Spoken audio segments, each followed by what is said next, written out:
ఇంతవరకు విన్న మాటలు వ్యర్థం కాకుండా మన హృదయాల్లో పదిలపరుచుకొని దేవుని వైపు చూడాలని మనం చేసుకుంటున్నాను.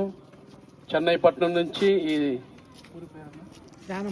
శానంపుడికి చెన్నై పట్టణం నుండి మమ్మల్ని నడిపించి ఈ రీతిగా మీ కొరకు ప్రార్థన చేయటకు ఇచ్చిన సమయాన్ని బట్టి పెద్దలకు వందనాలు తెలియజేసుకుంటున్నాను. ప్రార్థన చేసుకుందాం. మా స్తుతులకు పాత్రుడైన పరలోకమందున్న మా తండ్రి, నీ పరిశుద్ధ పాదములకు వేలాది వందనాలు, స్తోత్రాలు నాయన. ఇదిగో ఉదయకాలం మొదలుకొని నీ సేవలో మమ్మల్ని వాడబడుతున్నందుకు స్తోత్రము నాయన, స్తోత్రాలు.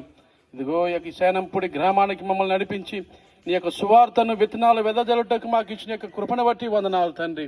ఇదిగో నాయన చల్లిన విత్తనాలు వ్యర్థముగా ఉండకుండా నాయన ఫలించి అభివృద్ధి పొంది నీ సంఘంలో సాక్షులుగా నిలబట్టకు సహాయం దయచేయండి. ఈ గ్రామానికి తండ్రి మంచి తలాంతులను దయచేయమని కోరుతున్నాం. గ్రామంలో ఉన్న ప్రతి ఒక్క బిడ్డను మీరు కాపాడమని కోరుతున్నాం. ఇదిగో తండ్రి గ్రామానికి నాయన నీ యొక్క మాటలు చెబుతుండగా నైనా ఒక్క పాపి అయినా తండ్రి ఒక్క ఆత్మన్న నీ దగ్గర నడిపింపమని కోరుతున్నాం తండ్రి. స్తోత్రాలు వందనాలతో ప్రార్థిస్తున్నాం. ఈ దినంలో తండ్రి మరలా తండ్రి 7 గంటల నుండి 9 గంటల వరకు నీ యొక్క సువార్తను విత్తనాన్ని బోధకులు వెదజల్లుతుండగా తండ్రి అనేక మంది బిడ్డలు అక్కడ చేరిన గణపరిచే భాగ్యాన్ని దయచేయమని కోరుతున్నాం. ఇంతవరకు విన్న వాక్యాన్ని తండ్రి వ్యర్థపరచుకోకుండా మా హృదయాల్లో నాటింపజేసుకుని ఫలింపజేసుకుని తండ్రి నీ రాజ్య వ్యాప్తి కొరకైనా మేము సిద్ధపడ్డకు సహాయం దయచేయమని కోరుతున్నాం. యొక్క గ్రామంలో ఉన్న ప్రతి ఒక్క బిడ్డలు ఏ యొక్క సమస్యలు అయితే ఉన్నారో నాయన వారి సమస్యలను తీసేయమని కోరుతున్నాం. అనారోగ్య పరిస్థితుల్లో ఉన్నవారిని స్వస్థపరచమని కోరుతున్నాం నాయన.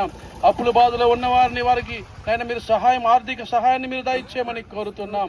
ఈ గ్రామంలో ఉన్న బిడ్డల కొరకు ప్రార్థిస్తున్నాం తండ్రి. నైనా చదువుకుంటున్న బిడ్డల కొరకు ప్రార్థిస్తున్నాం నాయన. నైనా దేవుని దయ్యందు పెద్దల దయ్యందు బిడ్డలు వర్ధిల్లుటకు సహాయాన్ని దయచేయమని కోరుతున్నాం. అవును తండ్రి, మాకు ఈ గ్రామంలో ఉన్న వృద్ధుల కొరకు ప్రార్థిస్తున్నాం. వృద్ధులకు మంచి ఆరోగ్యాన్ని మీరు దయచేయమని కోరుతున్నాం తండ్రి. స్తోత్రాలు. అలాగే తండ్రి అనారోగ్య పరిస్థితిలో ఉన్న వృద్ధుల కొరకు యవన బిడ్డల కొరకు ప్రార్థిస్తున్నాం. యవనస్తులు నాయన నీ కాడు మోసే బిడ్డలుగా వాడబట్టకు సహాయాన్ని దయచేయమని కోరుతున్నాం. అలాగే తండ్రి గ్రామంలో ఎవరైనా గర్భిణీ స్త్రీలు ఉన్నాయర్లా తండ్రి వారికి మీరు తోడునీడుగా ఉండమని కోరుతున్నాం. సుఖమైన కాన్పుల బిడ్డలకు దయచేయమని కోరుతున్నాం నాయన. గర్భం లేని బిడ్డలకి గర్భఫలాలను కూడా మీరు దయచేయమని కోరుతున్నాం.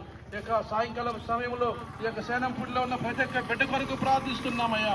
మేము చేసిన ప్రార్థనలు వ్యర్థముగా పోకుండా నీ సన్నిధిలో చేర్చుకొని తండ్రి బిడ్డలను ఆశీర్వదించి దీవించి బలపరచమని నజరేయుడైన యేసయ్య నామమున అడుగుతున్నాను తండ్రి. ఆమేన్.